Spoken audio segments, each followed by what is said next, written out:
Hey guys, and welcome back to the Ranger Archive series, Super Ninja Steel Edition. I did Ninja Steel the first time. The second episode is going to be Super Ninja Steel. So yeah, a lot of you had a lot to say about Ninja Steel in the comments below, and I can't wait to hear what you guys have to say about this one. So yeah, basically the main premise of this series is I go back and watch old Power Ninja seasons and give a re-review of them, if you will, as like a series as a whole. Last time I did Ninja Steel Season 1. Now I'm doing Super Ninja Steel, and based off of my logic, I really like Ninja Steel, and I think it's overhated. So let's talk about it and get into this video.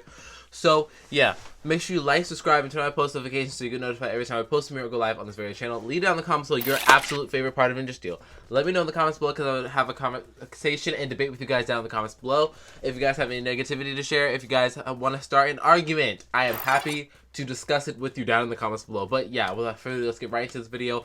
I don't have a Ninja Steel Morpher, but I will in the next upcoming days. So, yeah. You're in the zone. The superhero zone. Cue intro. Pretend I had a morpher in that sequence.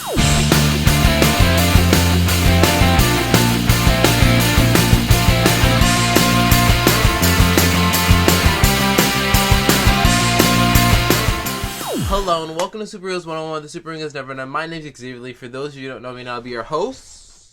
And yeah, you already know what we're talking about. So, Super Ninja Steel. Super Ninja Steel as a whole was absolutely fantastic. People often say that Outfox and Dimensions in Danger from Super Ninja Steel are two of the best Power Rangers episodes ever. The two of the best Ninja Steel episodes ever. But here's the thing.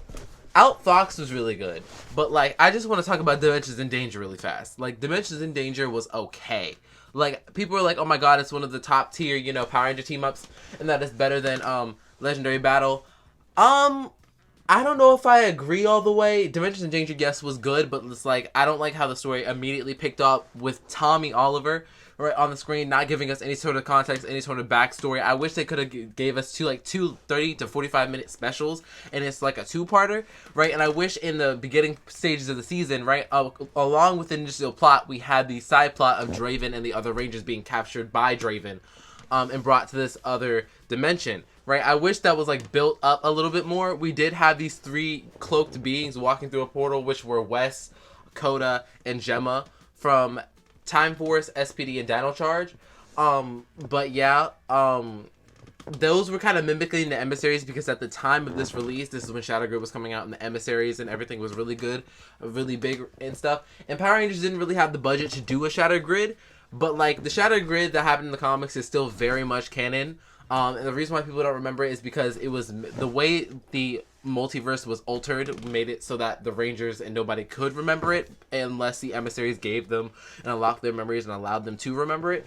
So yeah, all in all, I think Dimensions in Danger gets like a 7.5 out of 10. It was okay, but not great, and I definitely feel like the extended cut version of the Legendary Battle definitely gets a higher rating and is better than Dimensions in Danger because it was a lot more build up, I feel like, because straight off the bat with Megaforce, straight at episode 1, they were rumoring this Legendary Battle. So yeah, so the build up and setup was already there, but all in all, I think Ninja Steel is still a better season than Megaforce. The next episode in the series is actually going to be covering Megaforce, and then I'm going to do Super Megaforce, and then after that I'm going to be doing a super special episode of the Ranger Archive series, so stay tuned for that. But yeah, moving along, I feel like Ninja Steel was one of those seasons where it's like the characters grew more than any other characters in the other Ranger series. I feel like the Rangers from the beginning of the series to the end of the series really grew a lot. Calvin grew in his like memory and remembering stuff that concerns his girlfriend. Haley and Calvin's relationship ultimately grew stronger. Sarah learned some things. Preston learned some things. Brody learned some things. Levi learned about being himself. Preston learned to not always, you know, count on his magic for everything. Sarah learned that she could ask for help and not to slack off when it comes to doing work and stuff like that. And then Brody is a character where he didn't really grow that much, to be honest. And I feel like Brody, out of all the characters, was a little bit drier in comparison to the other Rangers. But definitely he grew. Can I tell you in what way? Absolutely not, because we got the result of his conflict when it came to him finding his dad and his brother. So he was all set. And I really can't even tell you how he grew. I really can't tell you how he grew at all. But yeah, all in all, I really like Ninja Steel. And from the Christmas episode, the Ninja Steel Rangers still have their ninja powers. So yeah, which is why the Ninja Stars were not in the Ninja Star Nexus prison when it visited the Dino Fury Ranger over in Dino Fury, which is why it didn't have the prisms and the stars in the prism. So yeah, the Ninja Steel Rangers are still active, which is really cool. It would have been great to see their city light up in once and always on that screen during the Bandora Protocol, but then again, the Ranger base was dismantled. So, yeah. There are a couple instances I would have rewrote.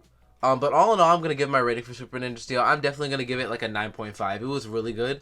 I think it was better than the first season, even though I did like the first season. So, yeah, y'all can argue with me all you want to. I feel like Ninja Steel is a really good season, and I feel like it could be top tier if people watched it for what it was versus what it could have been, if that made sense. Like, for example, a couple of times I was watching and I was like, this could have happened, this could have happened. All in all, this is the season what we got. Like, for example, there was an Asian girl, forgive me for identifying her by her race and ethnicity, but like there was this Asian girl who was really, really smart, and I feel like, and she wanted to be a ranger, and she was getting training from Brody, and I feel like it really would have benefited the story if she became the Green Ninja Steel Ranger, because the Green Ninja Steel Ranger was a regular over in Ninja. She was not in any movie. She might have been in the movies, but she wasn't really in the movies like that. The Super Sentai movies is what I'm referencing, so they could have used the footage. Unless I'm completely wrong and she was only in the movies. But yeah, but like in that final attack sequence where they're all in the sky about to strike down, right? There's an empty spot in the right corner. Or no, on the left corner of the screen. And they literally edited out the Green Ranger's attack, right? So, like, they could have added her in without having to do any extra editing, right? Because they were in that episode where she was like fighting all the bad guys and thinking that she was destroying them, but she really wasn't, yada yada yada, and she ended up helping the Rangers with the technology. I wish the Ninja Star right next to Tristan randomly started spinning, and then the girl would just turn around and see a green ninja power star, and she would reach in, grab the star, and then that was her power, and she was set for the entire seasons. Because we did, even though that happened, that episode happened like episode 12 of the series, I feel like that's more than enough time to grow a character. For that limited a bit of time, or they could have limited her screen time to like Miss Morgan, like a Dino Charge. Right, they could have limited her screen time and made her the tech person in the base. That would have made the most sense. So, yeah, and yeah, that's like the one major thing I would have changed if I was in charge. So yeah, I like that arc where Haley and Calvin broke up in the very flat finale episode, and I feel like the Ninja Steel finale was very top tier. Right. A lot of people did not like Ninja Steel, but like I feel like the finale was very solid. The fact that they all, got the power of the Joy Ninja Star and took down Odious once and for all was like absolutely powerful and absolutely cool, and it shows that Power Rangers teamwork. Without teamwork, we would not have the Power Rangers, and so on and so forth. So yeah, all in all, I think this is just a fantastic series, no matter what anybody has to say, and nobody can convince me any different. So yeah, is that everything? No. One last thing I want to talk about is about the fact that Mick and Calvin in one of the episodes became a mechanic and realized he has to focus on school more. He should focus on school and learning how to fix other things like planes and other things versus just cars and stuff. So yeah, so he can become like a proper mechanic of like everything, but like he said at the end, like, oh, maybe I can learn to fix spaceships and I can be up in space with you, Mick. And maybe, this is me reaching, but like maybe his character, we could see him in Cosmic Fury fixing somebody else's spaceship, or we get a mention of him fixing somebody else's spaceship in space, because he said he would help Mick anytime if he needed somebody to fix his spaceship or whatever. So yeah, that would be a good character growth, because at this point in time, it's been like 8 years? Has it been 4 or 5, maybe 8 years since Ninja Steel? And these characters have obviously grown, and graduated high school, and most of them I feel like would have graduated college. So yeah, and I just feel like that would be a great place to edit it in, and I hope we see Mick and or Calvin in Cosmic Fury. So yeah, but that's like a whole nother video entirely. But yeah, leave it on the console what you thought of Ninja Steel. I know what a lot of you are gonna say, but I don't care. So yeah, that's all I had to say about Super Ninja Steel and the Ninja Steel saga. The next episode, like I said, there's going to be Super Force, Super Mega Force, and regular Mega Force first. So yes, stay tuned for that. Leave down in the comments what your favorite part of this video, your favorite part in general. So yeah, make sure you, thanks for watching this video. If you like to, make sure you like, subscribe, and turn on post notifications. You get notified every time I post a Miracle Live on this very channel.